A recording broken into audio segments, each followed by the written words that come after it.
Welcome to the video, guys. It would seem the civil servants are doing all they can to make the public hate them even more, following on from the Brexit debacle that they all took part in, with the Ramona Parliament doing their best to stop what 17.4 million people voted for, as we all know. These tosspots, along with the Ramonan Parliament of 2017 to 2019, are the reason why people were running around screaming that we need to drain the swamp, which obviously we partially did, but there is more work to be done, as we all know. This was reinforced yesterday, as you can see in this Mail Online article here, with civil servants claiming they do not feel comfortable with a Treasury room named after Winston Churchill. Now remember, the daily live stream has moved over to Twitch, where I chill out and talk to you guys, so if you want to take part in that, the link will be down in the video description as always, along with the channel's other social media links. But back to the civil service and their virtue signalling bandwagon jumping that we see here in this Mail Online article. As I said, civil servants have virtue signalled to their superiors that they do not feel comfortable with a room in the Treasury being named after Winston Churchill, despite not having a problem with it for any of the previous decades that most of these people would have worked there. Let's be honest, the civil service is a lifetime job at the end of the day.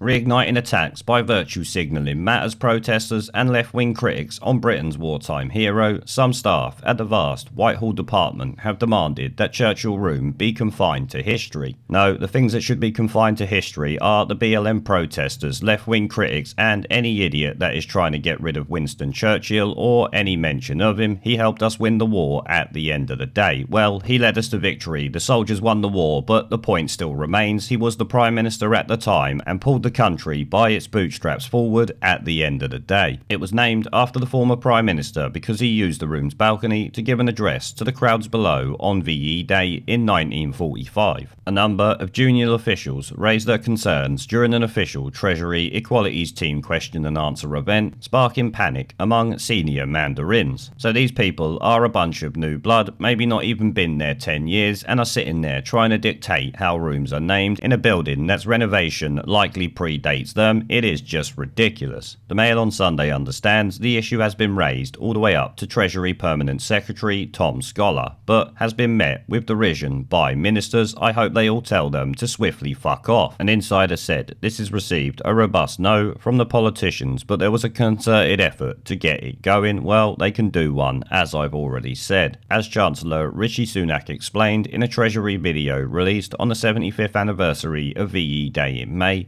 it is called the Churchill Room because it is the balcony where Churchill stood and addressed the crowds. He spoke to a sea of people stretching all the way down Whitehall and into Parliament Square. After 6 years of horror, hardship and grief, when so many sacrificed so much, people came together in a collective moment of joy and relief. Which obviously, these snivelling shitweasels that are calling for this, and the left-wing losers that we have been dealing with for years, don't care about that. They want to destroy our history at the end of the day. Comparing the situation to the coronavirus pandemic, Mr. Sunak added, "Today we are fighting a very different kind of battle, but one thing is the same, we will get through this together." As Churchill said from the balcony 75 years ago, this is not a victory of a party or of any class, it's a victory of the great British nation as a whole. The row comes after calls to tear down the statue of Winston Churchill in Parliament Square that was defaced during the unrest last month, which obviously Sadiq Khan just allowed to happen and then covered up the statue instead of protecting it, as we all know. At the time, Boris Johnson criticised the calls as being the height of lunacy, which obviously they are, but not if you're from the Marxist mindset that supports these kind of protests and the left-wing ideology we have been dealing with for years. The Prime Minister said he would resist any attempt to remove the statue with every breath in my body. Well, Prime Minister Boris Johnson, you really won't need to. The people of this country, as you see, will be down there to protect it, that is for sure. Boris continued though, he described his wartime predecessor of one of the country's greatest ever leaders, adding he was extremely dubious about the growing campaign to edit or Photoshop the entire cultural landscape. Well, you've got an 80-seat majority, you snivelling shitweasel, do something about it for fuck's sake, will ya? It does annoy me that Boris Johnson's coming out saying all this shit when he could literally just put an end to it like that, no questions asked, but he's afraid of the media and the way it will look, despite having an 80-seat majority to do what the people of this country want, which let me tell you now, the Marxist protesters do not embody. Now, am I surprised by this article? Not in the slightest, as I'm sure most of you are not either. These low-life, no-good-fuck pigs have been doing this for years. They have obviously just stepped it up because of recent events, and of course the media jumping on the bandwagon like a bitch on heat. It is good that the government ministers have said this is not going to happen, but it does make you wonder how long the government will hold out, considering how weak they've been, as I've already said.